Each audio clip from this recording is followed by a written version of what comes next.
வேலையை கொடுப்பவர்கள் எல்லாமே உலகத்தை இயக்கிற சக்தியை வந்துட்டு கொடுக்குற ஒரு இது பகவான் யாருன்னாக்கா இந்த நம்ம ஐயப்பன் கோயில் தான். இந்த கோவிலுக்கு நாம்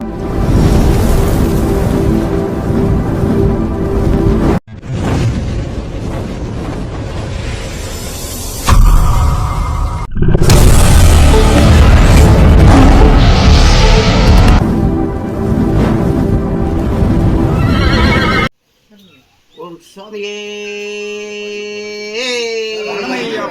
ஐயாவே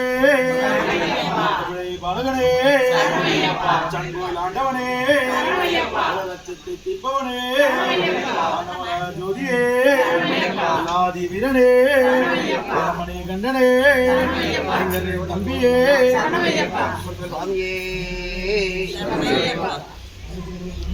கலியுகம் தோன்றி கலியுகத்தில் தவக்கோலத்தில் அமர்ந்திருக்கும் ஹரிஹரசுதன் ஆனந்த சிந்தனுக்கு இத்தனை ஆண்டுகள் இல்லாத ஒரு சிறப்பாக இந்த வருடம் 7 குடைகள் 7 கோட்டை நாயகனுக்கு 7 குடைகளாக தருவதாக இன்று நாங்கள் முயற்சி செய்து இன்று இது 4வது குடையாக இந்த அச்சன் கோவிலுக்கு வழங்க உள்ளோம். நேற்று அடையாறில் உள்ள ஐயப்பன் கோயிலுக்கும் செங்கல்பட்டு ஐயப்பன் கோயிலுக்கும் சொரிமுத்தையனார் கோவிலுக்கும் வழங்கிவிட்டு இப்போது இந்த அச்சன் கோவிலுக்கு உலகத்தையே காத்து கொண்டு குடும்பத்தையே காத்து கொண்டு இருக்கும் இந்த இடம் ஒரு சுபமான இடம். இதுக்கு நம்ம குடும்ப வாழ்க்கைக்கு ஏற்ற இடம் எதுன்னா ஐயப்பன் கோயிலுக்கு வந்து அச்சன் கோயில் தான். இது பூர்ண புஷ்பா கலம்ப சமேத ஹரிஹர புத்திர சாஸ்தா கோவில். இதுதான் இது குடும்பத்தோட நீங்கள் வழிபடுறதுக்கு ஏற்ற கோவில் நம்ம அச்சன் கோவில் மட்டும்தான். வேறு எல்லா கோவிலுக்கும் அவர் தனித்தனியாக இருப்பார். இப்போ இதில் மட்டும்தான் ஃபேமிலியோட இருக்கிறது. இது சாஸ்தாக்கள் பல ரூபத்தில் இருக்காங்க. இந்த சாஸ்தாங்கள் பல ரூபத்தில் இருந்தாலும் உங்களுக்கு இந்த இடத்துல பூர்ண புஷ்ப கலம்ப சமேத ஹரிஹர புத்திர சுவாமியே சரணமையப்பா. இவர் உங்களுக்கு வேண்டிய வரங்களை கொடுக்கக்கூடியவர், குடும்ப கஷ்டங்களை போக்கக்கூடியவர், அடுத்து குழந்தை பாக்கியத்தை கொடுக்கவர், வேலை இல்லாமல் சுற்றுபவர்களுக்கு வேலையை கொடுப்பவர்கள், எல்லாமே உலகத்தை இயக்கிற சக்தியை கொடுக்குற ஒரு இது பகவான் யாருன்னாக்கா இந்த நம்ம ஐயப்பன் கோயில் தான். இந்த கோவிலுக்கு நாம் முதன் முறையாக நாம் கொடுக்க போகிறோம். இத்தனை ஐயப்பமார்களும் இத்தனை ஐயப்ப மாளிகைப்புறத்தம்மார்களும் சேர்ந்து இந்த திருக்குடையை இந்த இடத்தில் வழங்க உள்ளோம். இது முதல் முறையாக இந்தியாவிலே இதுதான் ஃபஸ்ட்டு. யாராவது கேள்விப்பட்டிருக்கீங்களா? இது முதல் நம்ம அந்த ஐயப்பன் கோயிலுக்கு கொடு நாளைய மறுநாள் சபரிமலை ஐயப்பனுக்கு ஹரிஹரை புத்திரன் ஐயன் ஐயப்ப ஆனந்த சுவாமிக்கு மேற்சாந்தியிடம் இந்த திருக்குடை ஒப்படைக்கப்படுகிறது. அதனால நீங்க அடுத்த ஆண்டுலாம் உங்க நம்பர்லாம் ஒழுங்கினாக்கா குருசாமியை கொடுத்துருப்போமா உங்களுக்கு நாங்கள் இன்ஃபார்ம் பண்ணுறோம். அடுத்தது நீங்கள் எல்லாம் சேர்ந்து நமது இந்து மக்கள் அத்தனை மக்களும் ஐயப்பனை வழிபடும் மக்களும் தமிழ்நாட்டு மக்களும் நமக்கு ஐயப்பனை வழிபடுறதுக்கு ஒரு வழிபாடு என்னன்னா, நமக்கு தேவையான வசதிகளோடு இங்கே இருந்தாக்கா இன்னும் நமக்கு வழிபாடுகள் இன்னும் சிறப்பாக இருக்கும் இல்லைங்களா? அதனால இப்போ இந்த வியாபாரமாக இல்லாத இதை பக்தி மூலமாக அழைச்சின்னு போகணும். இந்த பக்தி மூலமாக அழைச்சின்னு போயினாக்கா ஞானம் நமக்கு கிடைக்கும். ஞானம் கிடைச்சா அறிவு கிடைக்கும். அறிவு கிடைச்சாக்கா நமக்கு தேவையான பொருட்கள் கிடைக்கும், நிம்மதி கிடைக்கும். வாழ்க்கையில் தேவையானது எல்லாம் நமக்கு கிடைச்சிடும்.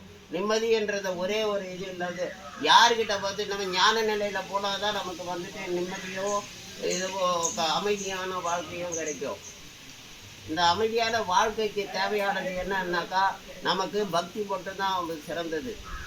நீங்கள் எந்த கோடி கோடியாக படம் வச்சுருந்தாலும் அந்த பக்தியில் இல்லைன்னு சொன்னீங்கன்னாக்கா உங்களுக்கு எந்த இதுவும் உங்களுக்கு கிடைக்காது போயிடும். கோடியாக படம் வச்சுருந்தாலும் நீங்கள் அந்த படத்தை வச்சு உங்களால் என்ன பண்ண முடியும்? நிம்மதி இல்லாத என்ன பண்ண முடியும்?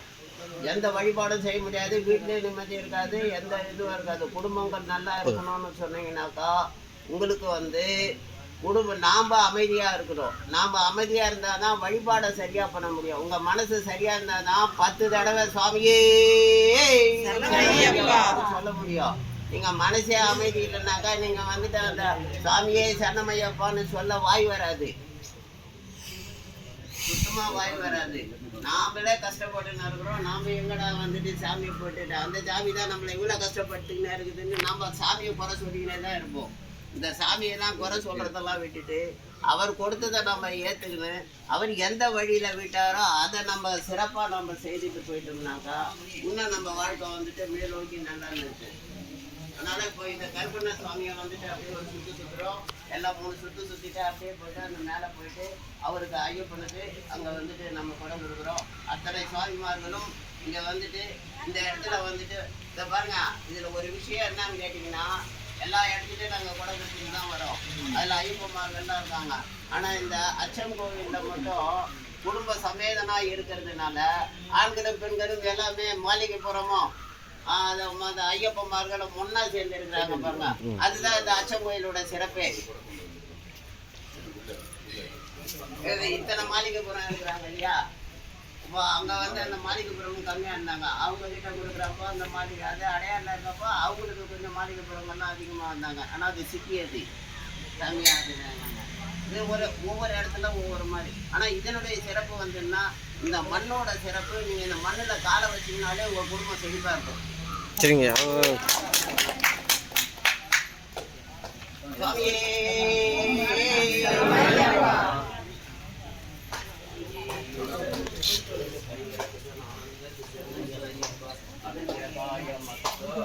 ಇದಕ್ಕೆತ್ತಾನೆ ಆಸೆ ಬಾಲಕುಮಾರ್ ಇನ್ನೂ ಹೇಳ್ತಾರೆ ಇನ್ನೂ ಹೇಳ್ತಿದ್ದಾರೆ.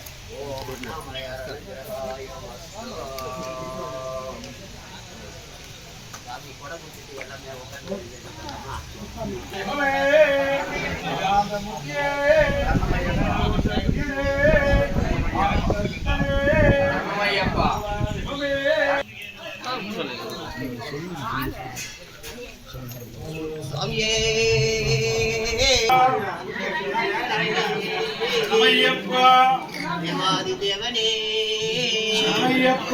நித்திய ஸ்வரூபரே ஆனந்தம் மணிப்பவனே ஆனந்த ரூபனே அழகிய தெய்வமே ஓம் சுவாமியே கோயில் தெய்வமே குடும்பத்தை காப்பாற்றும் தெய்வமே உலகத்தை காப்பாற்றும் தெய்வமே